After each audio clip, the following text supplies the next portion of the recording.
ఓం సల్లక్షణ సమారంభాం చిదానందేతి మధ్యమాం అస్మదాచార్య పర్యంతాం వందే గురు పరంపరాం. ఓం శ్రీ గురుదేవాయ నమః.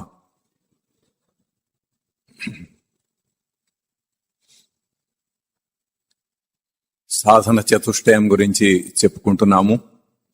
అంటే 4 అంశములతో కూడిన సాధన. ముందుగా నిత్యానిత్య వస్తు వివేకము, డిస్క్రిమినేషన్ అన్నారు ఇంగ్లీష్లో. ఏది నిత్యం ఏది అనిత్యం అనేది తెలుసుకున్నాము. ఆ తర్వాత ఇహాముత్ర ఫలభోగ విరాగము, అంటే ఈ లోకంలో గాని పరలోకంలో గాని ఉన్నాయనుకునే, పైలోకాల్లో గాని ఉన్నాయనుకునే సుఖములను, భోగములను వాటి యందు విరాగం చెందటం, వైరాగ్యం, డిస్పాషన్ అన్నారు ఇంగ్లీష్లో. ఆ తర్వాత మూడవది సమాధి షట్క సంపత్తి. శమము మొదలైన 6 విధములైన సంపద, ఇంగ్లీష్లో డిసిప్లిన్స్ అన్నారు వీటిని. శమము, దమము, ఉపరతి, తితిక్ష, శ్రద్ధ, సమాధానము. వీటిలో ముందుగా శమము అంటే అంతరింద్రియ నిగ్రహము, లోపలింద్రియం మనస్సు, మనో నిగ్రహం గురించి చాలా విస్తారంగా చెప్పుకున్నాము. అది ఎట్లా చేయాలనేది తెలుసుకున్నాము. ఆ తర్వాత పతంజలి మహర్షి రచించిన యోగ సూత్రములలో కూడా కొన్ని సూత్రములు చిత్తవృత్తులను నిరోధించటానికి చెప్పినవి. అవి మనో నిగ్రహానికి కూడా ఉపయోగించవచ్చని వాటి గురించి తెలుసుకున్నాము. ఆ తర్వాత మనకు తెలియకుండానే మనం తినే ఆహార పదార్థాలలో ఉండే గుణముల వలన మనకు అడ్డంకులు వస్తుంటాయని, మనం ఎంత కష్టపడి సాధన చేస్తున్నాం అనుకున్నా గానీ లోపల ప్రేరేపణల వలన సాధన ముందుకు సాగదు. అందుకని ఆహారం ఏం తీసుకుంటున్నాం, ఏం తింటున్నాం అనే దాన్ని ముందు సవరించుకోవాలి. ఒక్కొక్క పదార్థానికి ఒక్కొక్క గుణం ఉంటుంది. అది తెలుసుకొని ఎటువంటి గుణాలు ఎట్లా ప్రేరేపిస్తాయి తెలుసుకొని, ఏవి తినవచ్చు ఏవి తినకూడదు అన్నది తెలుసుకొని తినాలి అని తెలుసుకున్నాము.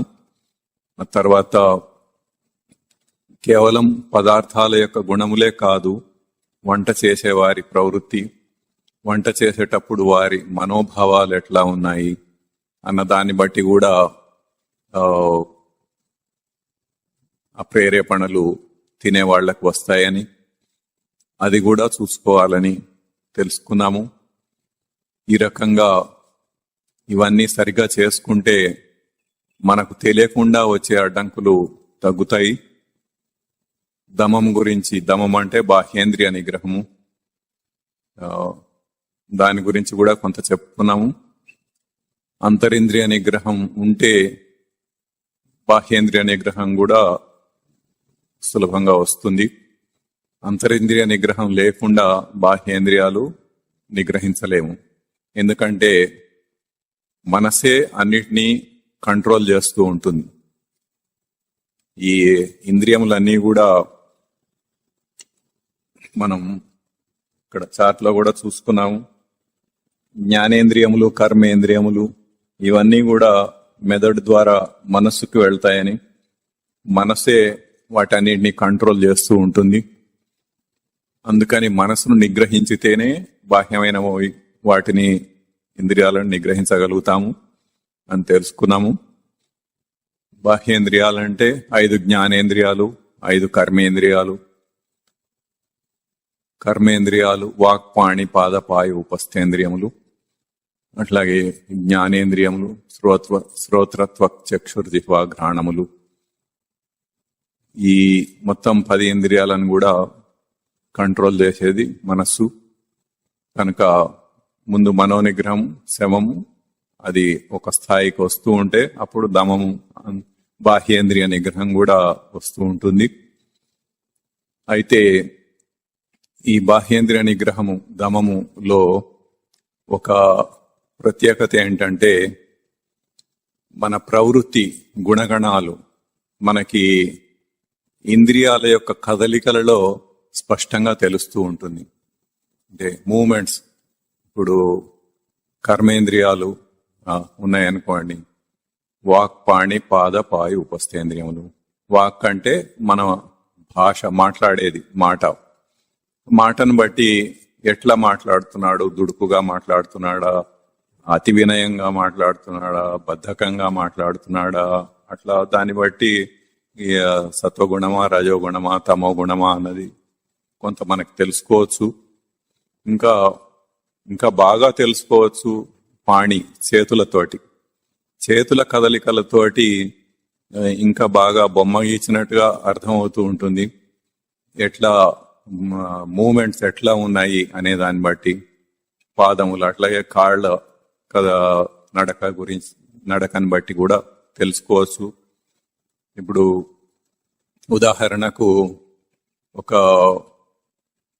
ఈ వస్తువుని ఇక్కడి నుంచి తీసి అక్కడ పెట్టాలనుకోండి, ఒక రజోగుణం వాడు ఎట్లా పెడతాడు, అది రజోగుణం, అది ధడేలు అని అక్కడ వాడేస్తాడు అనమాట. అక్కడ అది ఏమవుతుంది, అది ఉంటుందా విరిగిపోతుందా అన్నది కూడా వాడికి ఏం పట్టదు.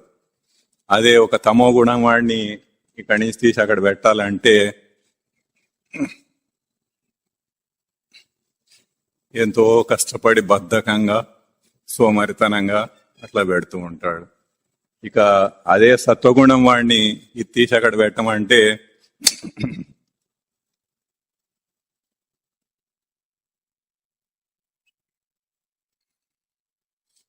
అతి వినయం అన్నమాట. చాలా నెమ్మదిగా అట్లా చాలా జాగ్రత్తగా చేస్తున్నట్లుగా పెడతాడు.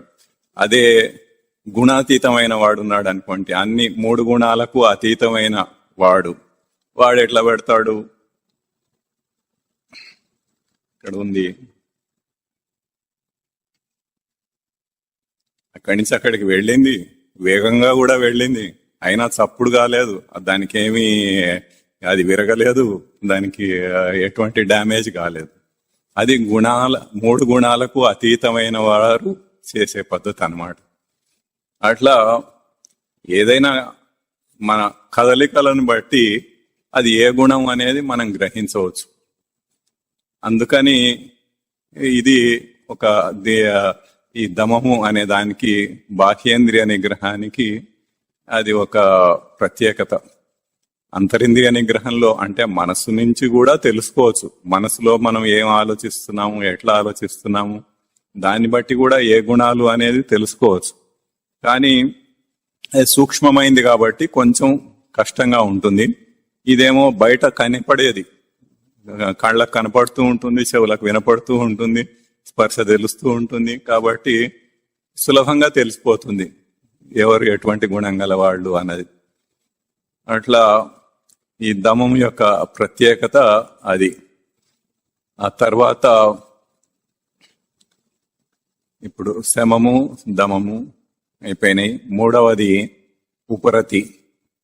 ఉపరతి అంటే ఆత్మతత్వమునందు దృఢమైన కోరిక. ఆత్మతత్వం ఏదైతే మనము సచ్చిదానంద స్మృతి కాన్షియస్నెస్ తన నిజ స్వరూపం అనుకుంటున్నామో ఆ తత్వం నందు దృఢమైన కోరిక. అయితే దీని గురించి ఈ ఉపరతిని ఒక 2 శ్లోకాల్లో డిఫైన్ చేశారు. ఒకటేమో ముందుగా అసలు ఈ దృఢమైన కోరిక అనేది ఇది ఎట్లా వస్తుంది అంటే, ముందు శమము ప్రాక్టీస్ చేయాలి, సాధన చేయాలి. చేస్తే మనోనిగ్రహం కొంత అలవారుతుంది. అది ఒక స్థాయికి వచ్చిన తర్వాత దమము, బాహ్యేంద్రియ నిగ్రహం అంటే బయట ఇంద్రియాల యొక్క నిగ్రహము, అది కొంత అలవరుతుంది. ఇవి 2 అయిన తర్వాత అప్పుడు ఈ ఆత్మతత్వం నందు కోరిక అనేది పెరుగుతూ వస్తూ ఉంటుంది. అంటే కోరిక లేకుండానే మనం ఇక్కడి దాకా రాలేదు, ముందు నుంచే ఎంతో కొంత కోరిక ఉండబట్టే అది తెలుసుకోవాలి, చేయాలి అన్నదే, ఆ శాశ్వత సుఖాన్ని పొందాలి అన్న దృష్టితోటే, తన నిజ స్వరూపంలో నిలవాలి, ప్రశాంతంగా ఉండాలి అన్న దృష్టితోటే మనం చేస్తూ వస్తున్నాం, ఇప్పటిదాకా తెలుసుకుంటున్నాం. అయితే అది మనకున్న ఆ జిజ్ఞాస సరిపోదు, ఇంకా దృఢంగా అవ్వాలి. అది దృఢంగా అవటానికి ఇవన్నీ చేస్తూ, ఒక్కొక్కటి చేస్తూ ఉంటే, ఎప్పుడైతే మనం నిత్యానిత్య వస్తు వివేకం తెలుసుకున్నామో, ఏది శాశ్వతం కాదు, ఆత్మతత్వం తప్ప మిగతా అన్ని ఏవి కూడా నిత్యం కాదు, అన్ని అనిత్యమైనవే, అశాశ్వతమైనవే, వెళ్ళిపోయేవే అని తెలుస్తుంది. దాంతో మనకి కొంత ఆ వివేకం అనేది పెరుగుతుంది. తర్వాత ఇహాముత్ర ఫలభోగంలో వైరాగ్యం, అప్పుడు ఏవైతే శాశ్వతం కావో వాటి యందు కొంత వైరాగ్యం మొదలవుతుంది. తర్వాత మనసుని కంట్రోల్ చేయటం, మనోనిగ్రహం, బాహ్యమైన ఇంద్రియాలను నిగ్రహించటం, ఇవన్నీ అయిన తర్వాత అప్పుడు ఇవన్నీ చేస్తూ ఉంటే, కొంత కొంత చేస్తూ ఉంటే మనకు ఈ ఆత్మతత్వం నందు కోరిక అనేది ఇంకా ఇంకా దృఢం అవుతూ ఉంటుంది. ఇంకా ఎక్కువ ఎక్కువ చేస్తూ ఉంటే ఇంకా కోరిక దృఢం అవుతూ ఉంటుంది. ఇవన్నీ కొంత కొంత అట్లా అవుతూ వస్తూ ఉంటాయి. ఏదైనా కానీ ఈ సిరీస్ ఏదైతే చెప్పారో సాధన చతుష్టయం అని, దాంట్లో ఈ సమాధి షట్క సంపత్తి అని ఈ 6 కూడా ఒక్కొక్కటి చేస్తూ ఉంటే దాని తర్వాత దానికి కొంత మార్గం సుగమం ఉంటుందన్నమాట. అట్లా పెరుగుతూ ఉంటుంది. ఏదైనా కానీ 0 to 100% ఒక్కసారి ఇట్లా జంప్ చేసినట్టుగా వచ్చేయదు మనకు. 4 మాటలు వినగానే దాన్ని ప్రాక్టీస్ చేయాలి, సాధన చేస్తూ ఉండాలి. చేస్తూ ఉంటే క్రమంగా పెరుగుతూ ఉంటుంది. అట్లా ఇది అప్పుడు ఈ ఆత్మతత్వం నందు కోరిక ఇంకా కొంత దృఢం అవుతుంది, ఇవన్నీ ఎంత చేస్తే అంత. అట్లా చేసినప్పుడు ఈ ఉపరతి గురించి ఇప్పుడు తెలుసుకుందాం. వివేక చూడమణిలో ఒక శ్లోకం ఉన్నది, బాహ్య అనాలంబనం వృత్తేహే ఏష ఉపరతిరుత్తమా అని. వృత్తేహ అంటే అంతఃకరణ వృత్తి, అంటే మనసు యొక్క మనసులో ఉండే వృత్తులు, మనసులో ఉండే ఆలోచనలు అన్నమాట. వాటికి బాహ్యమైన పదార్థములు, విషయములు అంటే బయట ఉండే ఈ వస్తువులు గాని పదార్థాలన్నీ మనం విషయాలు. వాటిని అనాలంబనం, ఆశ్రయించకుండటం, అంటే అవి ఆధారంగా కాకుండా, బాహ్యమైన పదార్థాలు గాని విషయాలు గాని అవి ఆధారం కాకుండా ఉండటం, అది ఉపరతి అని అన్నారు. అంటే ఇదేం చూపిస్తోంది? బహిర్ముఖం కావటం, బయటి వాటి మందు దృష్టి, బయటి వాటి మందు కోరిక, అది కాకుండా ఉండటం అనేది ఉపరతి. అట్లా బాహ్య దృష్టి నుండి అంతర్దృష్టికి మరలటం. అట్లాగే ఇంకొకటి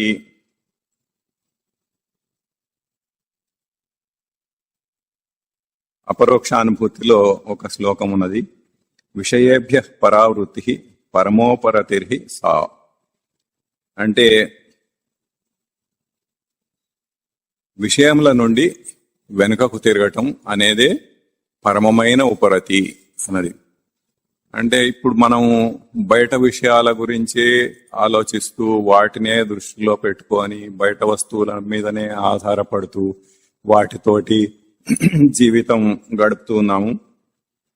ఇవి దానికి ఆపోజిట్ గా, అంటే దానికి వ్యతిరేకంగా వాటి మీద ఆధారపడకుండా, వాటిని ఆశ్రయించకుండా అంతర్దృష్టి, దృష్టిని లోపలికి మరలించాలి. మనం మొట్టమొదటి ప్రవచనంలో బాహ్య దృష్టి గురించి చెప్పుకున్నాము, అనేకమైన పదార్థాల గురించి, ఆ తర్వాత అభౌతికమైన విషయాల గురించి కూడా మనం చెప్పుకున్నాము.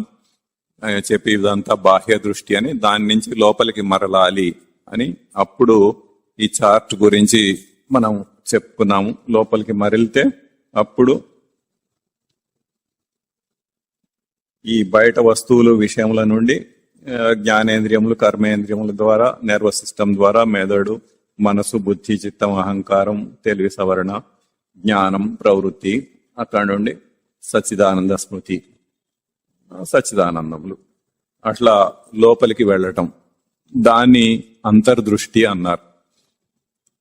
మనం లోపలికి బయటికి చూడటం తగ్గించుకుంటూ లోపలికి చూడటం పెంచుకుంటూ పోవాలి. అట్లా లోపలికి చూస్తూ ఉంటే అది దాన్ని అంతర్దృష్టి అన్నారు. ఈ బాహ్య దృష్టి తగ్గించుకోవాలి, లోపల అంతర్దృష్టి పెంచుకోవాలి. ఇప్పుడు మనకు విషయములందు కోరిక అనేది మామూలుగా ఉంటుంది. బయట పదార్థాలను విషయాలను ఆలంబనగా తీసుకోకుండా అన్నారు. అంటే ఇంతకు ముందు ఒకసారి మనము కొన్ని పదార్థాల యందు ప్రీతి ఎట్లా కలుగుతుంది అన్నది మనము చెప్పుకున్నాము. ఒక ఆహార పదార్థాలు తీసుకుంటే ఒక పదార్థం ఒకళ్ళకి రుచిగా ఉంటుంది, చాలా ఇష్టంగా ఉంటుంది. అదే పదార్థం ఇంకొకళ్ళకి రుచిగా ఉండదు, ఇష్టంగా ఉండదు. వాళ్ళు కోరుకోరు దాన్ని. రుచిగా ఉన్న వాళ్ళు అది కావాలి కావాలి అని కోరికలు ఉంటాయి వాళ్ళకి దాని మీద. ఇంకా కొంతమందికి అదంటే ద్వేషం కూడా ఉంటుంది. వాళ్ళకి మొత్తం అది దీనికి రివర్స్, అసలే వద్దు అన్నది, అది అసలు నా కంటపడకూడదు అన్న లెవెల్లో ద్వేషం కూడా ఉంటుంది. అది ఒక ఇది. అయితే ఇప్పుడు ఒకే పదార్థం అందరికీ, కొంతమందికి రుచిగా ఉండటం, కొంతమందికి అదంటే ద్వేషం కూడా ఉండటం అనేది జరుగుతున్నది. అంటే అక్కడ స్పష్టంగా తెలుస్తున్నది ఏమిటి? ఆ పదార్థంలో రుచి అన్నది ఆ పదార్థంలో లేదు, ఇష్టం అన్నది ఆ పదార్థంలో లేదు. అదంతా మనం కల్పించుకున్నది. మనం కల్పించుకున్నది కాబట్టి ఒకళ్లకు రుచి ఉన్నది, ఇంకొకళ్ళకి రుచి లేదు. అదే పదార్థంలో కనుక రుచి అనేది ఉంటే అందరికీ రుచి ఉండాలి. పదార్థంలో ఇష్టం అనేది ఉంటే అందరికీ ఇష్టంగా ఉండాలి. అది అట్లా ఉండటం లేదు. కాబట్టి అది మనలో ఉన్న మన ప్రవృత్తి, మన విషయ వాసనల ఆధారంగా జరుగుతున్నదే గాని బయట పదార్థంలో అటువంటివి ఏవి లేవు. అట్లాగే ఇంకా కొన్ని వేరే వేరే వాటిల గురించి కూడా చెప్పుకున్నాం మనం. ఒక వస్త్రం, ఒక బట్ట, డ్రెస్, ఒకళ్ళకి ఒకటి నచ్చుతుంది, ఇంకొకళ్ళకి నచ్చదు. ఒకళ్ళేమో చాలా బాగుంది అంటారు, ఒకళ్ళు అస్సలు బాగాలేదంటారు. కొన్ని రంగులు కొంతమందికి చాలా ఇష్టం, అవే రంగులు ఇంకా వేరే కొంతమందికి అసలే ఇష్టం ఉండదు, కొంతమందికి ద్వేషం ఉంటుంది. అంటే ఆ బట్టలో ఏమీ లేదు, బట్టలో బాగుండటం అనేది లేదు, ఇష్టం అనేది లేదు. అది అంతా ఆ చూసే వాళ్ళ విషయ వాసనలు ప్రవృత్తిలో ఉన్నదే తప్ప బయట వాటిల్లో అది లేదు అన్నది స్పష్టంగా అర్థమవుతోంది. ఇంకా కొన్ని వస్తువుల గురించి కూడా తెలుసుకున్నాము. సెల్ ఫోన్ కానీ ఇంకా వేరే అనేక వస్తువులు మనం నిత్య జీవితంలో ఏవేవైతే వాడుతుంటామో వాటిలో అన్నిట్లో కూడా ఇట్లాగే ఉంటుంది. పైగా ఇప్పుడు ఒకసారి ఇష్టం అన్నది ఎప్పటికీ ఇష్టంగా ఉంటుందా? ఉండటం లేదు. ఒక పదార్థం ఇవాళ తింటే రుచిగా ఉంది, మళ్ళీ ఇంకా తిను అంటే కాసేపటికి వెగట వస్తుంది. అంటే ఆ పదార్థంలో ఏం లేదు, అది ఉన్నది మనలోనే ఉన్నది. మనలోనే ఆ రుచి అన్నది, ఇష్టమైనది అది కూడా శాశ్వతం కాదు. మనలో ఉన్నది కూడా మళ్ళీ శాశ్వతం కాదు. మరి శాశ్వతంగా మనకు బాగుంటే అది ఎంతసేపు అయినా అదే తినొచ్చు కదా. పోనీ ఎంతసేపు అయినా కాకుండా ఇవాళ ఒకసారి, రేపు ఒకసారి, ఎల్లుండి ఒకసారి అదే తింటూ ఉంటే కూడా మళ్ళీ తినబుద్ధి కాదు, మళ్ళీ వేరేది కావాలి. అంటే ఎట్లా చూసినా గాని అవన్నీ అశాశ్వతములు. వాటి యందు రుచి అనేది పూర్తిగా అశాశ్వతమే గాని మన ప్రేరేపణలతోటి, మన విషయ వాసనలతోటి మనం కల్పించుకుంటున్నవే గాని దాంట్లో ఏదీ లేదు అన్నది చాలా స్పష్టంగా అర్థమవుతోంది. ఈ రకంగా బయటి పదార్థాల మీద ఆధారపడి ఉండకపోవటం అంటే బాహ్య దృష్టి. దానికి వ్యతిరేకంగా ఆపోజిట్ గా మనం అంతర్దృష్టి, లోపలికి చూసుకోవాలి. లోపలికి అంటే ఇట్లా మనం మనసు నుంచి అట్లా ఇంద్రియాలు, మనసు ఇంకా పైకి పూర్తిగా ఉనికి వరకు అట్లా చూసుకోవటం అనేది అంతర్దృష్టి. అది చేయవలసిన పని. అప్పుడు ఎక్కడికి వెళ్తుంది? తన నిజ స్వరూపం అయిన సచ్చిదానంద స్మృతి, కాన్షియస్నెస్, ఆత్మ అక్కడికి వెళ్తుంది. అంటే ఆత్మతత్వం నందు కోరిక దృఢం అవుతుంది. అట్లా చేస్తూ ఉంటే అది చాలా లాజికల్ గా, యుక్తిపరంగా ఉన్నది. అట్లా అది ఒక విషయం. బయటి నుండి లోపలికి మరల్చుకోవాలి తన ఆ, కోరికను.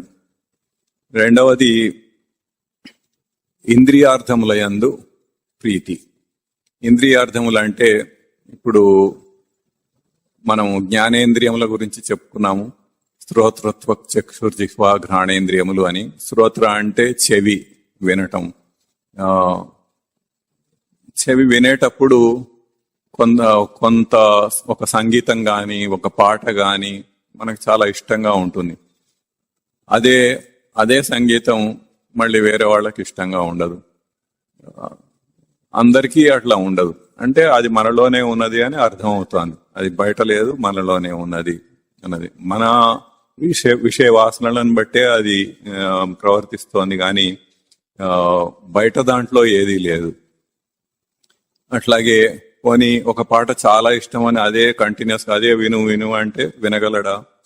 2 సార్లు వింటాడు, 5 సార్లు వింటాడు, 10 సార్లు వింటాడు, ఇంకా సార్లు అది ఆపేసి వేరేది పెట్టమంటాడు. అది కూడా శాశ్వతం కాదు. తనలో ఉన్నది కూడా తన విషయవాసన ద్వారా వచ్చిందే అయినా కూడా అది కూడా శాశ్వతం కాదు. ఆ తర్వాత శ్రోత్రత్వక్ అంటే స్పర్శ. మనం టచ్ ముట్టుకుంటే స్పర్శ ఎట్లా ఉంది అన్నది అది కూడా అట్లాగే ఉంటుంది. కొన్ని ఏదో ఇప్పుడు ఒక పర్ఫ్ మీద పడుకున్నాడు అనుకోండి, చాలా మెత్తగా ఉన్నది అని అనుకొని చాలా సుఖంగా ఉందని అనుకుంటాడు. 4 రోజులకి అది అట్లా దిగబడిపోతూ ఉంటే ఇది బాగాలేదని అంటాడు. మళ్ళీ కొంచెం దాని హార్డ్ గా ఉంటేనే బాగుంటుంది అని. అట్లా ఏదో మార్పు అవుతూనే ఉంటుంది కానీ ఒకటి శాశ్వతంగా బాగుండటం అనేది జరగదు. తర్వాత చక్షు అంటే కళ్ళు, మన చూపు, దృష్టి. మనము అక్కడ బయట దృశ్యాలు కనపడుతున్నాయి మనకు, చూచేవాళ్ళు మనం, చూచేది నేను, బయట ఉండేది దృశ్యం. ఇక్కడ ఈ సీసా కనపడుతోందంటే అది దృశ్యం, నేను ద్రష్ట, చూసేవాడిని. అయితే ఆ దృశ్యాలలో కొన్ని దృశ్యాలు బాగుంటాయి కొంతమందికి, కొన్ని దృశ్యాలు బాగుండవు. మళ్ళీ అక్కడ కూడా ఇట్లాగే అవుతోంది. ఒక్కొక్కళ్ళ ఇష్టాన్ని బట్టి ఒక్కొక్కళ్ళకు ఒక్కొక్కలాగా అవుతోంది. ఆ రకంగా ఏ ఇంద్రియార్థములు అంటే ఇంద్రియములు కోరేవి ఇవి ఇంద్రియార్థములు అంటే ఇవి శ్రోత్రత్వ చక్షుర్జిహ్వా ఘ్రాణేంద్రియములకు శబ్ద స్పర్శ రూపరస గంధములు అంటారు. శబ్దం చెవికి, స్పర్శ రూపం అంటే ఒక రూపం, స్పర్శ రూప రస, రసం అంటే రుచి, గంధం అంటే వాసన, ముక్కుతోటి చూసే వాసన. ఒక వాసన బాగుంటుంది, ఒక సెంట్ ఒకళ్ళకి నచ్చుతుంది, అసలు ఇంకొకళ్ళకి అసలు సెంట్ అంటేనే పడదు, నచ్చదు. అట్లా ఒక్కొక్కళ్ళకి ఒక్కొక్కలాగా ఉంటుంది. ఆ బయట వస్తువుల్లో ఏమీ లేదు, ఉన్నదంతా తనలోనే ఉంది. తన విషయ వాసనలు ప్రవృత్తి ప్రకారం జీవిస్తున్నాడే తప్ప బయటి వాటితోటి నిజంగా అక్కడ ఏదో ఉండి చేయటం లేదు. ఈ రకంగా ఎవరైనా గాని ఇప్పుడు వీటన్నిటి మీద ఇప్పుడు ఆల్రెడీ ఇప్పుడు ఉన్న జీవిస్తున్న జీవితంలో కొన్ని వాటి మీద అందరికీ ఒక్కొక్కళ్ళకి కొన్ని వాటి మీద కోరికలు ఉంటున్నాయి. అవి బాగుంది అనుకుంటున్నారు, అది కోరుకుంటున్నారు, అవి కొనుక్కుంటున్నారు, వాటితోటే ఏదో చేస్తూ ఉన్నారు, ప్రవర్తిస్తూ ఉన్నారు, జీవిస్తూ ఉన్నారు. ఇది అర్థం చేసుకొని, ఈ లాజిక్ ని అర్థం చేసుకొని, ఈ యుక్తిని తెలుసుకొని, అది బయట దాని మీద కాదు, ఉన్నది నాలోనే ఉన్నది, నా విషయవాసన ప్రేరేపణ వలన ఇది జరుగుతున్నది అని అర్థం చేసుకొని దాన్ని తగ్గించుకోవాలి. అది అక్కడ యుక్తి, లాజిక్ తెలుసుకోవాల్సింది. అట్లా విచారణ చేసుకొని వాటి మీద ఉన్న ఆ ప్రీతిని తొలగించుకొని తన లోపలికి అంతర్దృష్టిలోకి వెళితే అప్పుడు తన మళ్ళీ సచ్చిదానంద స్మృతి, ఆత్మతత్వం, ఆత్మ అక్కడికే వెళ్తుంది. దాని యందు ప్రీతిని పెంచుకోవాలి అన్నది అక్కడ చెప్తున్న విషయం. ఈ రకంగా అంతర్దృష్టి చేయటం అనేదే చేయవలసిన పని. ఇప్పుడు తనను తాను తప్పుగా గుర్తించుకోవటం వలన కొన్ని ఇవన్నీ జరుగుతున్నాయి. మన ప్రస్తుత జీవితంలో మనం ఏవేవి ఆధారంగా మనం జీవిస్తున్నామని అనుకుంటున్నామో వాటిని గురించి కొంత విచారణ చేసుకుందాము. ఇప్పుడు మనం జీవిస్తున్నాము, మనం జీవించేటప్పుడు అసలు ఏది నీ జీవితం అంటే దేని ఆధారంగా జీవిస్తున్నావు, ఎట్లా జీవిస్తున్నావు అంటే మనకు మనసులో ఏదో ఉంది, దాన్ని బట్టి ఇదే జీవితం అనుకొని ఇట్లా జీవిస్తూ పోతున్నాడు. అయితే వాటిలో కొన్ని ముఖ్యమైన విషయాలు తీసుకొని వాటిని విచారణ చేసుకుంటే మనకు స్పష్టంగా అర్థమవుతుంది మనం ఎట్లా జీవిస్తున్నాము అన్నది. ఇవి మొట్టమొదటి ప్రవచనంలో మనం కొన్ని చెప్పుకున్నాము. ఇప్పుడు అన్నిటికంటే ముఖ్యమైనది మనకు జీవితానికి కావాల్సిందేంటి? డబ్బు, ధనం. ధనం లేకుండా ఏది గడవదు. మొట్టమొదట తిండి తినాలంటే ధనం కావాలి, వస్త్రం కావాలంటే ధనం కావాలి, ఇల్లు కావాలంటే ధనం కావాలి, దేనికైనా కావాలి. కనుక అది ఉండక తప్పదు. దానికోసమే మనం ఈ ఉద్యోగాలు చేయటం కానీ, బిజినెస్లు చేయటాలు కానీ ఏవైనా చేస్తూ ఉంటారు, డబ్బు సంపాదిస్తూనే ఉంటారు. అది చేయక తప్పదు. అయితే ఎంతవరకు కావాలి అనేది అక్కడ గుర్తించవలసిన విషయం. ఎంత ధనం ఉంటే మనకు సరిపోతుంది, దానికి అంతు లేదు. మనం సంపాదిస్తూ ఉంటే ఎంతైనా అట్లా సంపాదిస్తూ ఉండొచ్చు. ఇంకా ఇంకా ఎక్కువ పని చేసి ఇంకా ఇంకా ఎక్కువ పనులతోటి చేస్తూ ఎక్కువ డబ్బు సంపాదిస్తూ ఉండొచ్చు. అయితే దానికి లిమిట్ ఎక్కడ? మన జీవితం అంతా ధనం సంపాదించటంలోనే గడిపేస్తామా, లేకపోతే దానికి ఏదన్నా ఉందా అన్నది ఎవరికి వాళ్ళు ఆలోచించుకోవాల్సిన విషయం. ఇప్పుడు అసలు ధనం అనేది అది ఎట్లా వచ్చింది? అది ఒక అభౌతికమైన స్వరూపం, అది భౌతికమైనది కూడా కాదు. ఉదాహరణకు బ్యాంకులో ఉంటుంది డబ్బు, మీరు మీ ఫోన్లోనో ల్యాప్టాప్లోనో ఎక్కడి నుంచో దాన్ని ట్రాన్స్ఫర్ చేసేయచ్చు. ఇంకా చాలా ఉన్నాయి, ఫోన్ పే, గూగుల్ పే, అవి ఇవి ఎన్నో వచ్చినాయి. వాటి ద్వారా కనీసం పూర్వం ఆ కరెన్సీ నోట్ అన్న ఒక పదార్థం అక్కడ కనపడేది, ఇప్పుడు అది కనపడటం కూడా లేదు. అన్ని ఆకాశంలోంచే, ఇంటర్నెట్ లోంచి మొత్తం వస్తున్నాయి పోతున్నాయి. అది ధనం యొక్క రూపం. సరే, ఏదైనా గాని అభౌతికమైనదైనా గాని అది ఉంది, దానికి విలువ ఉంది. ఆ విలువతోటే మనము మన జీవితాలు గడుపుతున్నాము. అయితే అది ఎట్లా ఉన్నది అంటే మొట్టమొదట దానికి సత్లక్షణం, ఉనికి, ఉండుట అన్నది కావాలి. ఆ తర్వాత అది మనమే ఇస్తాం దానికి ఏమి ఉండదు. ఇప్పుడు ఇంటర్నెట్ లో దానికి ఏముంటుంది? ఆ తర్వాత దాన్ని మనం చైతన్యవంతం చేసుకోవాలి, యాక్టివేట్ చేయాలి. చేసి అప్పుడు ఏమంటాడు, ఉన్నాను అన్న అనుభూతి తనకు ఉంటుంది, కానీ ఆ ధనానికి ఏమి ఉన్నాను అన్న అనుభూతి ఏమి ఉండదు దానికి. అసలు దాని ఎగ్జిస్టెన్సే అక్కడ లేదు. అయినా గాని మనం కల్పించుకున్నాము, దానికి విలువనిచ్చాము, అది ఉన్నది. ఇదివరకు కాగితాల రూపంలో ఉన్నా గాని అదొక కాగితం లాగా ఉన్నది. దానికి విలువ ఎట్లా వచ్చింది? దాని మీద ముద్ర వేసి మనం అందరం దానికి విలువనివ్వబట్టి రిజర్వ్ బ్యాంక్ వాళ్ళు ఇది అని దానికి ఒక విలువనిస్తే ఆ విలువని మనం అందరం ఒప్పుకొని మనం చేస్తుంటే దానికి విలువ వచ్చింది. అంటే మనము దానికి విలువనిస్తేనే అది ఉంటుంది, కానీ లేకపోతే చిన్నపిల్లాడికి ఇస్తే అదో చిత్తు కాగితం లాగా ఆడుకుంటాడు, సింగి పారేస్తాడు. వాడికి అది కూడా తెలియదు.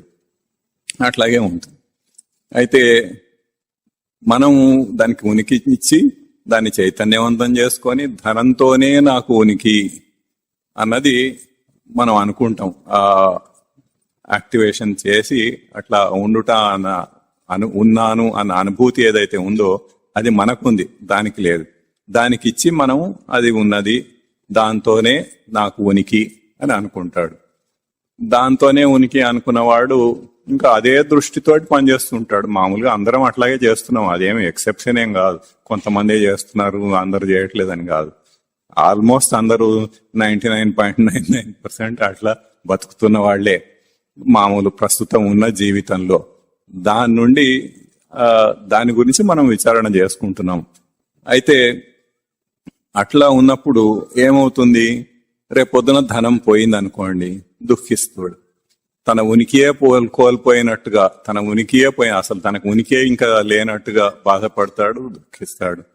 ఒకసారి ఏదో లాటరీలో చాలా డబ్బు వచ్చేసింది అనుకోండి, చాలా సంతోషపడి ఎగిరి గంతులు పెడుతుంటాడు. అట్లా మనల్ని ఒక ఆటలు ఆడిస్తోంది అనమాట అది.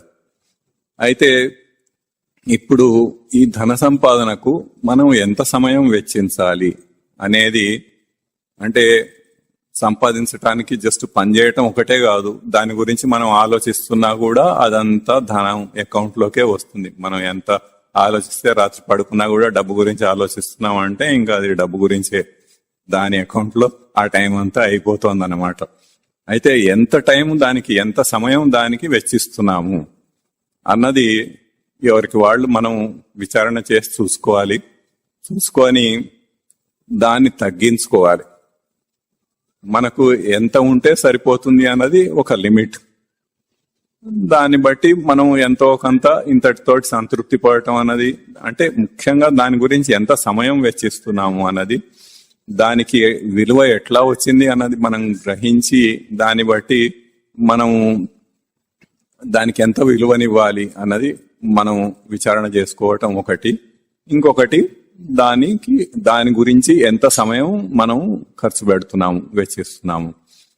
ఆ సమయాన్ని తగ్గించుకొని ఆ కనీసం మినిమం కొంతన్నా మనము ఆత్మతత్వ సాధనకు ఉపయోగించాలి. అట్లా తగ్గించుకుంటూ మనం ఆత్మతత్వ సాధనకు ఎక్కువ ఉపయోగించుకోవటం, దానివల్ల ఎట్లా సుఖ దుఃఖాలు వస్తున్నాయో మనం అర్థం చేసుకొని దాన్ని మనం దానికి ఇచ్చే విలువను తగ్గించి, ఏదో ఒకటి, ఒక ధనం అనేది ఒకటి ఉంది, ఒక డబ్బు అనేది ఒకటి ఉంది, దాంతో ఈ అవసరాలు తీరిపోతున్నాయి, సరిపోయింది, దాని పని అయిపోయింది. ఇంకా దాని మీద ఎక్కువ వ్యామోహం పెట్టుకుంటే ఎక్కువ సుఖ దుఃఖాలు వస్తూ ఉంటాయి. అది కాకుండా మనం ప్రశాంతంగా ఉండాలి, తృప్తిగా ఉండాలి అన్నది మనకు కావలసినది.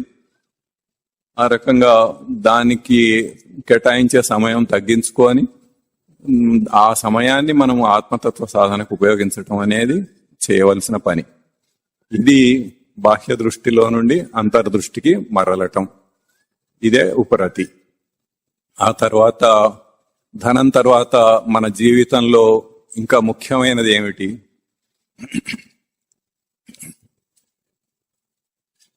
మన కుటుంబం. కుటుంబం అంటే ముందు భార్య, భర్త, తర్వాత పిల్లలు, తల్లిదండ్రులు, అత్తమామలు, చాలా క్లోజ్ ఫ్యామిలీ. మనం ఎవరెవరైతే మనం ఒక దగ్గర కలిసి ఉంటూ ఉంటామో, చాలా క్లోజ్ గా ఉంటామో, అది మన కుటుంబం. ఇప్పుడు ఆ కుటుంబంలో ఉన్న వాళ్ళ స్వరూపం ఏంటి, మనం ఏమిటి? ఇప్పుడు ఎవరికి వాళ్ళు తన నిజ స్వరూపం ముందు తెలుసుకోవాలి. మనం ఇప్పటికీ 12 ప్రవచనాలు అయిపోయినాయి, ఇది 13వ ప్రవచనం. మనం ప్రతిసారి మననం చేస్తూనే ఉన్నాము. మన నిజ స్వరూపం ఏంటి? సచ్చిదానంద స్మృతి, కాన్షియస్నెస్, ఆత్మ, ఎట్లా అన్నా ఒకటే. అది మన నిజ స్వరూపం. అంతవరకు మనం తెలుసుకున్నాం. అయితే ఇంకా దృఢం కావాలి. అది దృఢమై మన నిజ జీవితంలో, మన ప్రవర్తనలో అది వ్యక్తం అవుతూ ఉండాలి, బయటికి కనపడుతూ ఉండాలి. అది ఫస్ట్ తనకు తాను తెలుసుకొని దాని గురించి అది స్పష్టం కావటం అనేది, దృఢం కావటం అనేది ముఖ్యం. అది అయిన తర్వాత ఇప్పుడు ఎట్లాగైతే మనము నేను సచ్చిదానంద స్మృతిని, నేను ఆత్మస్వరూపాన్ని అని అనుకుంటున్నానో, అట్లాగే ఎదురుగా ఉండే కుటుంబ సభ్యులు, భార్య, భర్త, పిల్లలు, తల్లిదండ్రులు, అత్త మామలు, ఇట్లా ఎవరెవరైతే ఉన్నారో వాళ్ళందరూ కూడా సచ్చిదానంద స్మృతి స్వరూపాలే. నేను ఎట్లాగో నాలాగానే వాళ్ళందరూ కూడా. అయితే వాళ్ళకి తెలిసి ఉండొచ్చు, తెలియక ఉండొచ్చు. కొంతమంది ఇట్లాగే విని తెలుసుకోవచ్చు, కొంతమంది అసలు తెలుసుకోకుండా ఆ జ్ఞానంలోనే బతుకుతూ ఉండొచ్చు. ఏదైనా కానీ వాళ్ళకి తెలిసినా తెలియకపోయినా వాళ్ళు కూడా అదే స్వరూపం, అదే సచ్చిదానంద స్మృతి స్వరూపం. కనుక వాళ్ళను మనం ఎట్లా ట్రీట్ చేయాలి, ఇది కూడా ఇదివరకు చెప్పుకున్నాం. మనం వాళ్ళని ఎట్లా ట్రీట్ చేయాలి?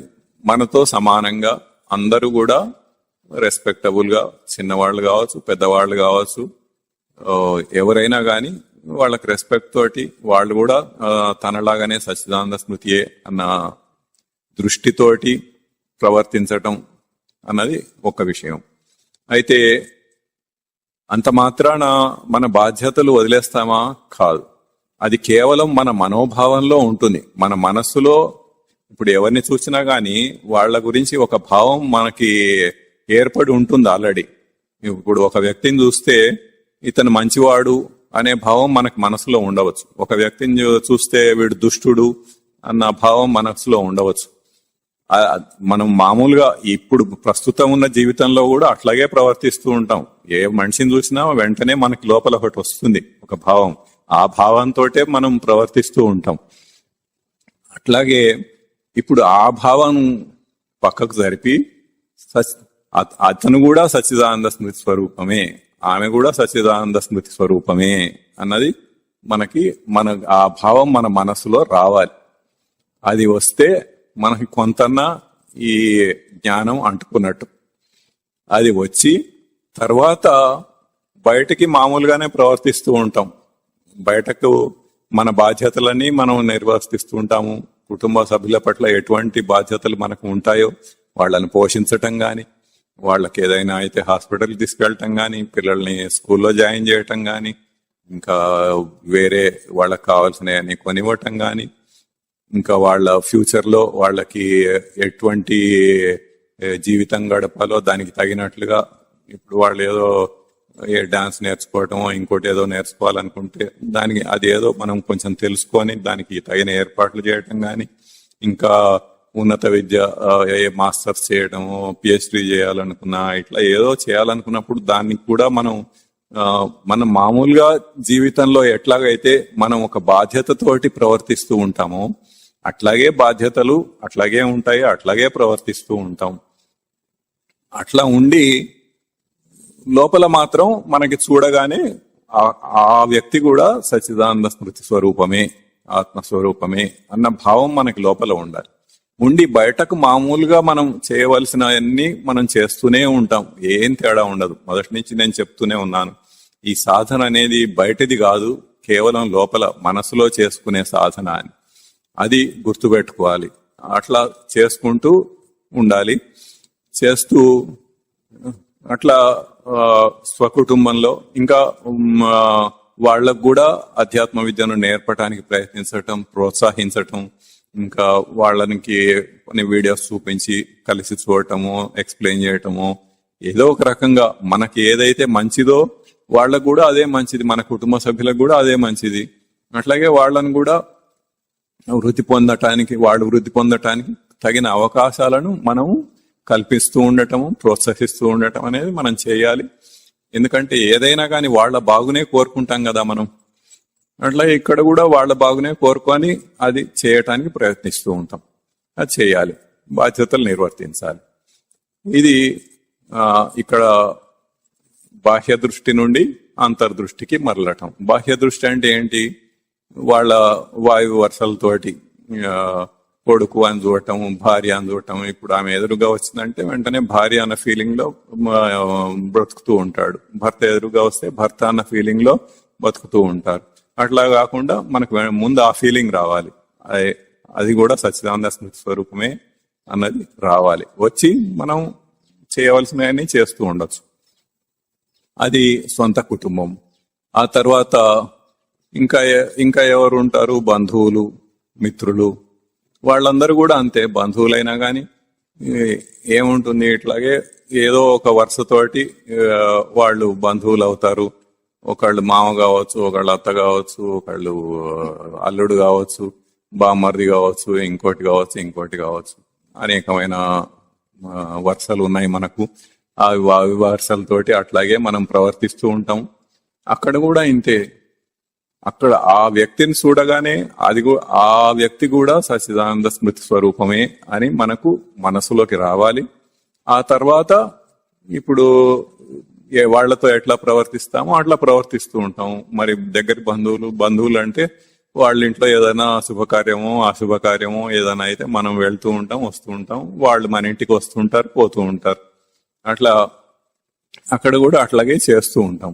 అటువంటివన్నీ మనం చేయవలసినవి చేస్తూనే ఉంటాం. కానీ మన దృష్టి మాత్రం, మన మనసులో మాత్రం భావన మనకు స్పష్టంగా ఉంటుంది అక్కడ ఉన్నది ఆ వ్యక్తి కూడా సచ్చిదానంద స్మృతి స్వరూపమే అన్నది. అట్లాగే మిత్రులు, ఫ్రెండ్స్, వాళ్ళతో కూడా అట్లాగే ప్రవర్తిస్తూ ఉంటాం, అట్లాగే ఉంటూ ఉంటుంది. ఇంకా మన ఉద్యోగం చేసేటప్పుడు సహోద్యోగులు, కొలీగ్స్, వాళ్ళతో కూడా అట్లాగే ప్రవర్తిస్తూ ఉంటాం. వాళ్ళందరూ కూడా సచ్చిదానంద స్మృతి స్వరూపాలే. వాళ్ళతో మనం ఉద్యోగ ధర్మం ఏదైతే ఉందో, ఆ ఉద్యోగ బాధ్యతలు ఏవైతే ఉన్నాయో అవి మనం మామూలుగా నెరవేరుస్తూనే ఉంటాము. కానీ మన లోపల దృష్టి మాత్రం వేరుగా ఉంటుంది, అంతే తేడా. అది చేయగలిగితే అప్పుడు తన నిజ స్వరూపంలోకి వెళ్ళిపోతూ ఉంటాడు, నెమ్మదిగా గ్రాడ్యువల్ గా వెళ్తూనే ఉంటాడు. ఎంత ప్రవర్తిస్తే అంత ఎక్కువ అవుతూ ఉంటుంది. అదేదో ఓవర్ నైట్ అయిపోయేది కాదు, మనం చేస్తూ ఉండాలి, ఆ దృష్టిలో పెట్టుకొని చేస్తూ ఉండాలి. అదే సాధన. అదే అట్లా బాహ్య దృష్టి నుండి అంతర్దృష్టికి వెళ్ళటం అంటే అదే ఉపరతి. అంటే అదే ఉపరతి. అట్లా చేస్తూ ఉండాలి. ఆ తర్వాత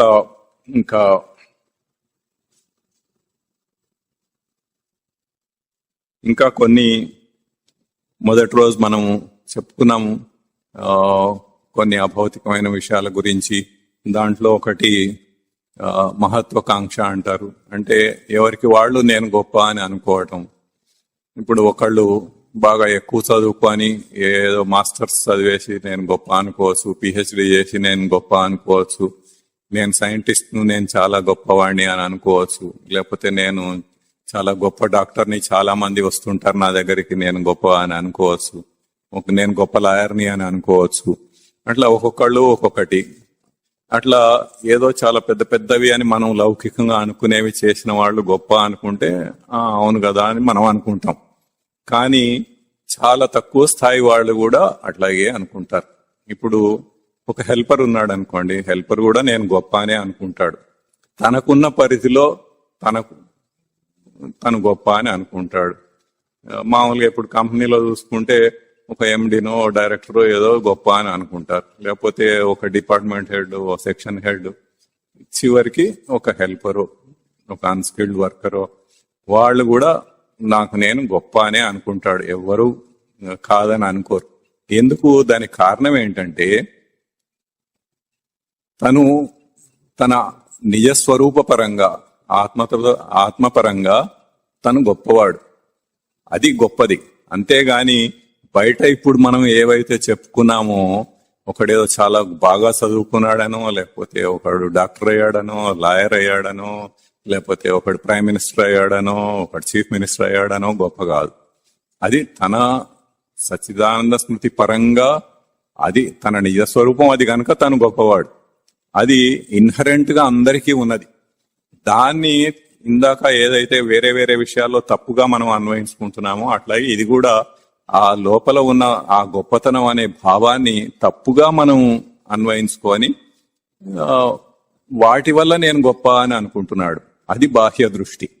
ఆ బాహ్య దృష్టిని అంతర్దృష్టిగా మార్చుకొని తను నిజంగా తన నిజ స్వరూపం వలన గొప్ప, గాని ఈ బయటి తొడుగుల వల్ల గొప్ప కాదు అన్న తెలుసుకొని అట్లా ప్రవర్తించగలగటం. అంటే మనసులో ఆ దృష్టితో ఉండి ప్రవర్తించటం అనేది అది అంతర్దృష్టి. అదే ఉపరతి. ఆ తర్వాత ఇంకా స్టేటస్, కొంతమంది హోదా. కొంతమంది ఏదో చాలా గొప్ప హోదాలో ఉన్నామని అనుకుంటూ ఉంటారు, కొంతమంది తక్కువ హోదాలో ఉన్నామనుకుంటారు. ఇవన్నీ కూడా ఇటువంటివే. సేమ్ ఏదో ఒక పెద్ద ఇల్లు ఉండి, ఓ పెద్ద కారు ఉండి, డబ్బులు ఉండి, ఇంట్లో ఒక 60 మంది పని వాళ్ళు ఉండి, ఇట్లా అంతా ఏదో అవుతుంటే చాలా గొప్ప అన్నట్టుగా ఉంటూ ఉంటారు. వాళ్ళు ఏదో చిన్న చిన్న వాళ్ళతో మాట్లాడితే తనకు అవమానంలాగా భావించటం. చాలా హై సర్కిల్స్ లో తిరుగుతున్నాం మేము, నాకు చీఫ్ మినిస్టర్ తెలుసు, నాకు ఆ మినిస్టర్ తెలుసు, ఈ మినిస్టర్ తెలుసు, వాళ్ళందరూ మా ఇంటికి వచ్చిపోతుంటారు. ఇట్లా ఏదో ఆ భావంలో అట్లా ఉండిపోతూ ఉంటారు వాళ్ళ లోపల వాళ్లే. చాలా గొప్ప హోదాలో ఉన్నాము మనము అని అనుకోని. ఇవన్నీ కూడా బాహ్య దృష్టి. అవి శాశ్వతం కాదు. ఆ చీఫ్ మినిస్టర్ ఎప్పటికీ ఉండడు, ఆ ప్రైమ్ మినిస్టర్ ఎప్పటికీ ఉండడు, ఆ డబ్బు ఎప్పటికీ ఉండదు, ఆ గొప్ప ఇల్లు, కారు ఇవన్నీ ఎప్పటికీ ఉండవు. అవన్నీ అశాశ్వతమైనవి. తన నిజ స్వరూపం మాత్రమే శాశ్వతమైనది. ఆ, అట్లా ఉండి ఏమనుకుంటాడంటే దీని వల్లనే అవే తనకు ఉనికి అని అనుకుంటాడు. ఇప్పుడు అట్లా ఉన్నవాళ్ళు ఏమవుతుంది, ఒకసారి సడన్ గా ఏదో జరిగి ఆ, అది పోయింది అనుకోండి, ఆ హోదా పోయింది, పోతే తన ఉనికినే కోల్పోయినట్టుగా బాధపడతాడు. అంటే ఇంకా నాకు ఎగ్జిస్టెన్స్ లేదు, ఇంకా నేను బతికేం లాభం, అంతా వేస్ట్ అని అనుకుంటాడు. మనం దానికి ఎంత విలువనిస్తే అంత అట్లా అవుతూ ఉంటుంది. ఇప్పుడు ఇంకా ఉదాహరణకి ఇంటర్మీడియట్ చదువుతున్నాడు అనుకోండి.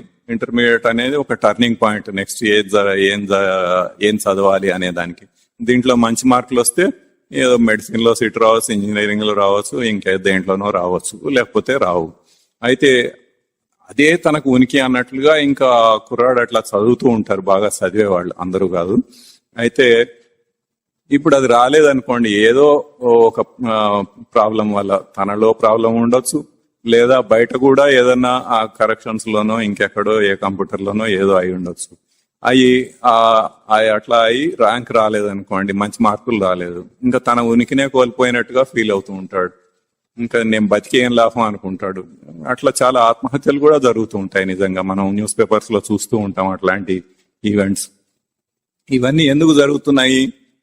తనను తాను తప్పుగా ఊహించుకొని దాంతోటే నాకు ఉనికి, తన నిజ స్వరూపాన్ని తెలుసుకోకుండా ఈ బయటి వాటిని వీటితోటే తనకు ఉనికి అని అనుకొని అది కోల్పోతే ఇంకా తను బ్రతికే దండగా అన్న లెవెల్లో ఆ స్టేటస్ పోతే ఇంకా నేను నా మొహం ఎవడు చూస్తాడు, ఇప్పటిదాకా ఎవరు ఎదురుగానో అంతా చాలా గొప్పగా ఫీల్ అవుతూ డాబుగా దర్పంగా తిరిగాడు. ఇప్పుడు ఆ పని వాళ్ళు కూడా హీనంగా చూస్తారు. ఎందుకు? ఇంతకు ముందు వీడు అట్లా వాళ్ళని ట్రీట్ చేశాడు కాబట్టి ఇప్పుడు వాళ్ళకు అవకాశం వచ్చింది, వాళ్ళు అట్లా చూస్తారు. అది భరించలేడు అనమాట. ఎందుకు? అది ఉనికి అనుకున్నాడు, ఆ ఉనికి పోయింది.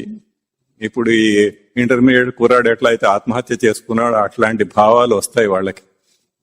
అది ఇంకా బయటికి రాడు, ఎవరికి కనపడాడు, ఎక్కడో ఒక మారుమూల దాక్కొని అట్లా ఉంటూ ఉంటాడు.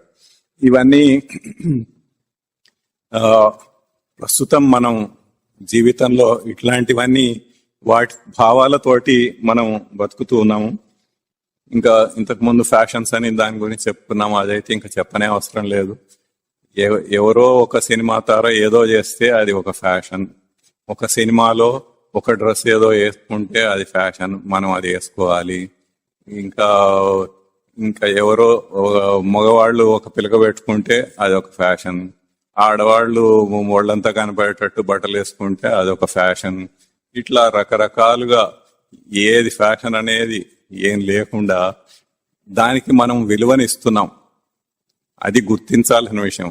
మన ఉనికిని దానికి ఇచ్చి అది ఉన్నది అనుకుంటే ఉన్నది, లేకపోతే ఫ్యాషన్ ఎక్కడుంది అసలు? అది కేవలం ఊహాకల్పితం, అసలు లేనిదే. అది లేని దానికి మనం ఒక విలువనిచ్చి అది ఉన్నది అని మనం అనుకుంటే మనం ఇచ్చిన విలువతోటి అది ఉంది. రూపాయి నోటుకి మనం ఎట్లా అయితే విలువనిచ్చి ఇది 100 రూపాయలు, ఇది 1000 రూపాయలు అని మనం అనుకుంటే అది ఉంటుందో, అట్లాగే ఫ్యాషన్ కూడా అంతే. అసలు ఫ్యాషన్ ఎట్లా ఉందో రూపాయి నోటు కూడా అంతే అని చెప్పాలి. అసలే లేని దానికి మనం ఒక విలువనిచ్చి ఇది ఉన్నది అని అనుకొని దీంతోటే నాకు ఉనికి అని భావించే వాళ్ళు ఇంకా చాలా ఎక్కువ డబ్బులు ఉన్న వాళ్ళు ఎక్కువ అట్లాంటి పని పాట లేకుండా వాటిని పట్టుకొని తిరుగుతూ ఉంటారు. అట్లా అని వేరే వాళ్ళకి ఉండదని కాదు. తక్కువ స్తోమత ఉన్న వాళ్ళు కూడా వాడు ఎప్పుడో ఏదో కొనుక్కున్నప్పుడు ఆ ఫ్యాషనబుల్లే కొనుక్కోవాలని చూస్తారు, కానీ మళ్ళీ ఫ్యాషన్ లేకుండా కొనుక్కోవాలని చూడరు. అట్లా ఇప్పుడు అంతా చేసి ఇప్పుడు ఏదో పార్టీకి వెళ్ళారు, అంత చాలా ఫ్యాషనబుల్ గా, హై సొసైటీ అంత ఫ్యాషనబుల్ గా ఉన్నారు, వెళ్ళారు. తనకంటే ఇంకా లేటెస్ట్ ఫ్యాషన్ తోటి ఎవరో అక్కడ వెలిగిపోతున్నారు. అంటే ఆ వెలగటం అనేది వాళ్ళకే తెలుస్తుంది. నాలాంటి వాళ్ళకి అవి ఏమీ తెలియవు, అవి కనపడని కూడా కనపడదు ఆ ఫ్యాషన్ ఏంటో.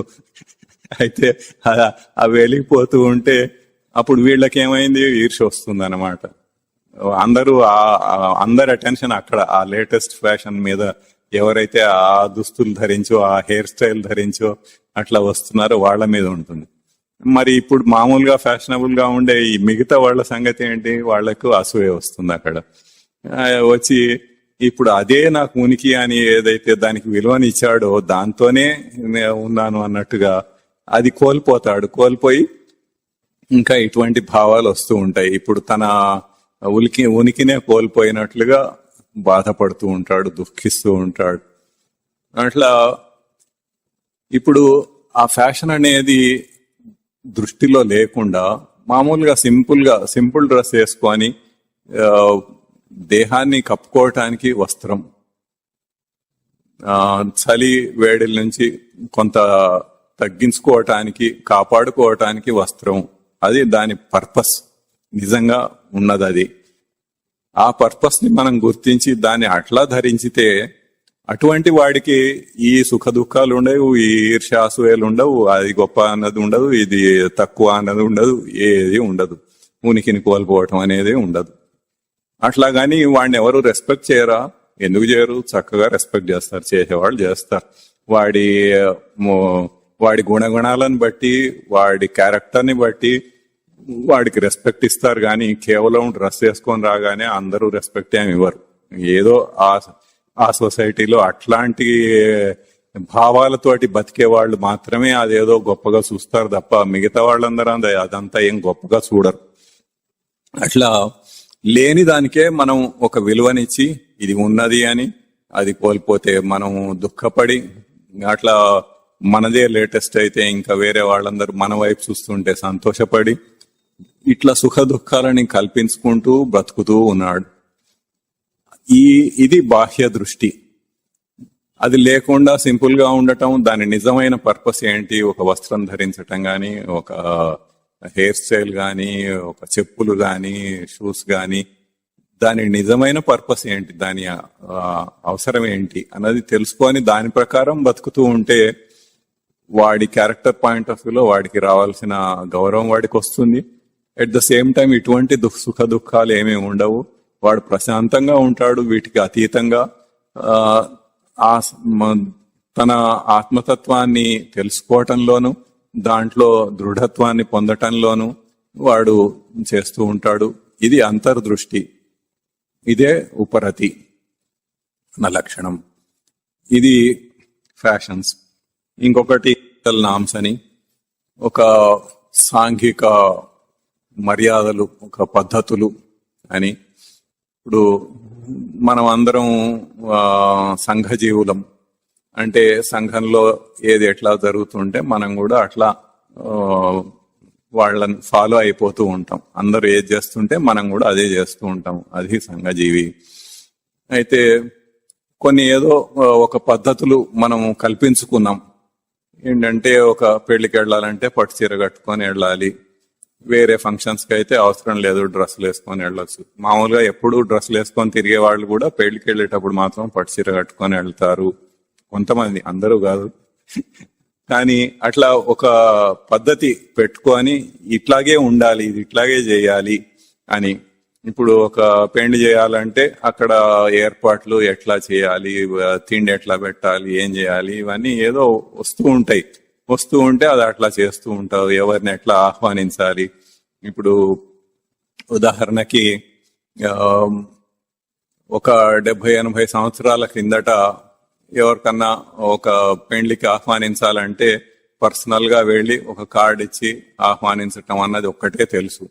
అప్పుడు ఏ కమ్యూనికేషన్స్ ఇవన్నీ లేనప్పుడు కూడా ఊళ్ళల్లో ఉన్న వాళ్ళు కూడా ఒక మనిషిని పంపించి ఒక చేత్తోటి రాసి, ఈవెన్ ప్రింటింగ్ లేకపోయినా కానీ పంపించి ఆహ్వానం ఇస్తే గౌరవంగా ఇచ్చేవాళ్ళు. ఇప్పుడు ఏమైంది, పోను అది ఎట్లా మారింది, వాట్సాప్ లో ఒక మెసేజ్ పెడితే వచ్చేయాలి అందరూ, లేకపోతే ఒక మెయిలో, లేకపోతే ఇంకోటో, ఎన్నో ఇప్పుడు ఏదో చాలా ఉన్నాయి. వాటిల్లో దేంట్లో ఏదో ఒక మెసేజ్ పెట్టేస్తే, లేకపోతే ఫోన్ చేసి చెప్పేస్తే వచ్చేయాలి.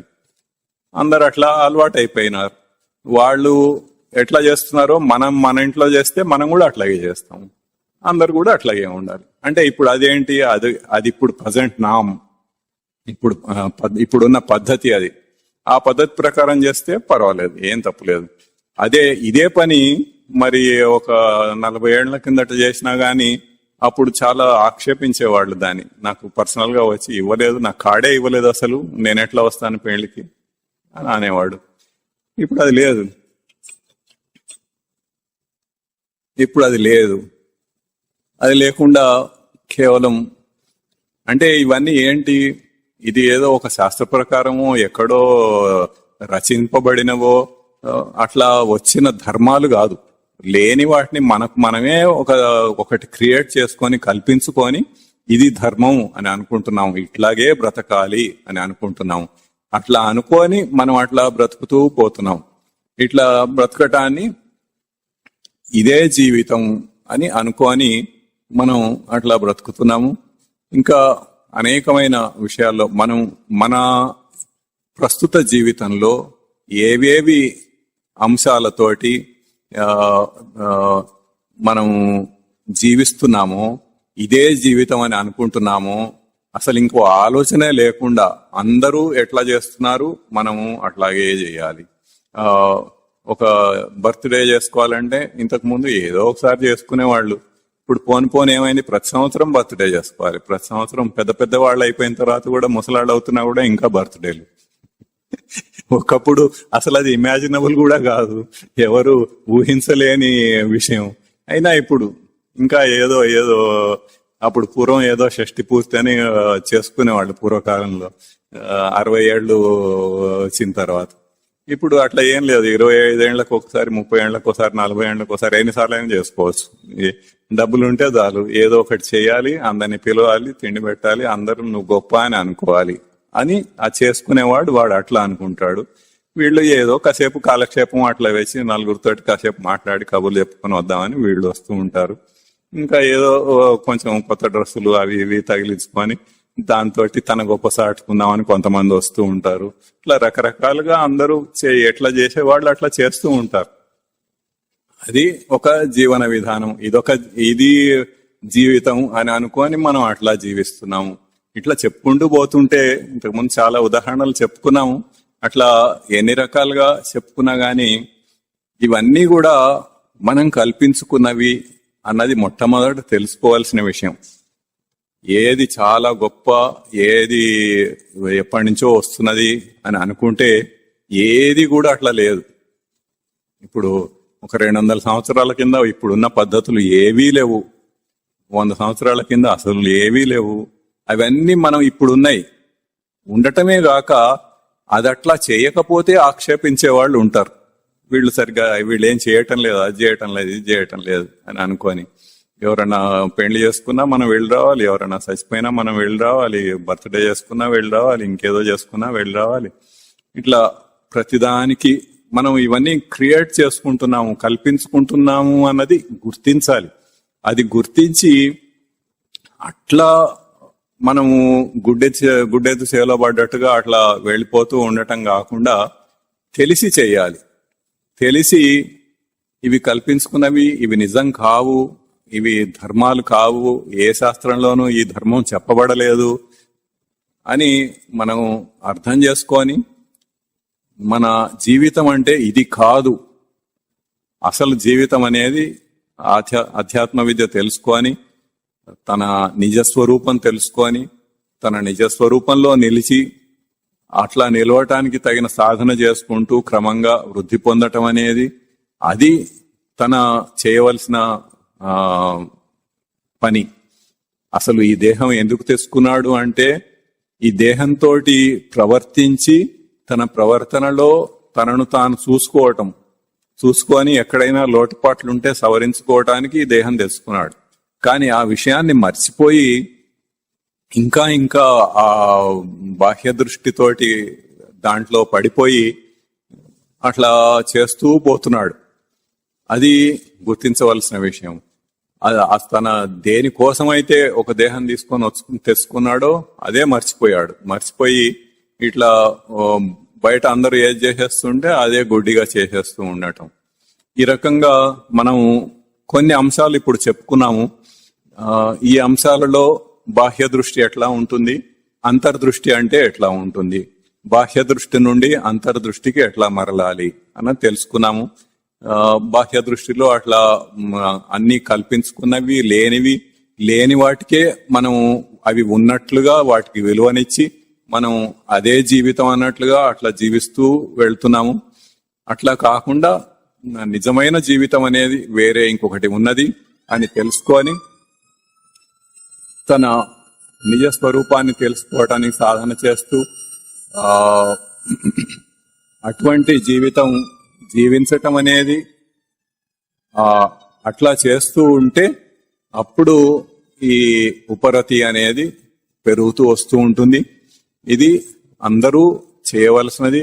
అసలు జీవితం యొక్క పర్పసే అది, అదే చేయవలసిన పని అన్నది గుర్తించాలి. ఆ విధంగా ప్రవర్తించాలి. అది కూడా కేవలం మానసికంగా ఏముంది, మన మనసులో ఎటువంటి భావాలు ఉన్నాయి అన్నదే ముఖ్యం గాని బయటికి ఏం కనపడుతుంది అన్నది ముఖ్యం కాదు. బయటికి ఏవైనా గాని మన బాధ్యతలు నిర్వహిస్తూ ఉంటాము. ఆఫీస్లో గాని, ఇంట్లో గాని, బయట గాని, ఎక్కడైనా ఏ బాధ్యతలైనా పిల్లల పట్ల గాని అన్ని బాధ్యతలు నిర్వహిస్తూ ఉంటాము. కానీ మనసులో మన దృష్టి వేరుగా ఉంటుంది. మన నిజస్వరూపం యొక్క భావంతో, ఆ దృష్టితోటి, అంతర్దృష్టితోటి చేస్తూ ఉంటాము. అది ఒక్కటే తేడా దానికి, ఆ జీవితానికి ఈ జీవితానికి. ఆ జీవితం కోసం మనం ప్రయత్నం చేస్తూ ఉండాలి. అట్లా చేస్తూ ఉండటమే అంతర్దృష్టి. దాన్నే ఉపరతి అన్నారు. ఆత్మతత్వం నందు దృఢమైన కోరిక. ఆ దృఢం కావటం అనేది మనం ఎంత ప్రాక్టీస్ చేస్తుంటాము, ఎంత అభ్యాసం చేస్తుంటాము అనే దాన్ని బట్టి క్రమక్రమంగా అది దృఢమవుతూ వస్తూ ఉంటుంది. దాన్ని మనం సాధించాలి. ఇది ఉపరతి. ఇంకా తర్వాత మిగతావి వచ్చేవారని చెప్పుకుందాం, మిగతా అంశాలు. ఓం తత్సత్. ఓం గురుర్ బ్రహ్మ గురుర్ విష్ణు గురుర్ దేవో మహేశ్వర గురు సాక్షాత్ పరం బ్రహ్మ తస్మై శ్రీ గురవే నమః. ఓం శ్రీ గురు చరణారవిందాభ్యాం నమో నమః. ఓం శ్రీ గురు చరణారవిందయుగళం గృహీత్వా హస్తాభ్యాం శిరసి నయనే వక్షసి వహామి.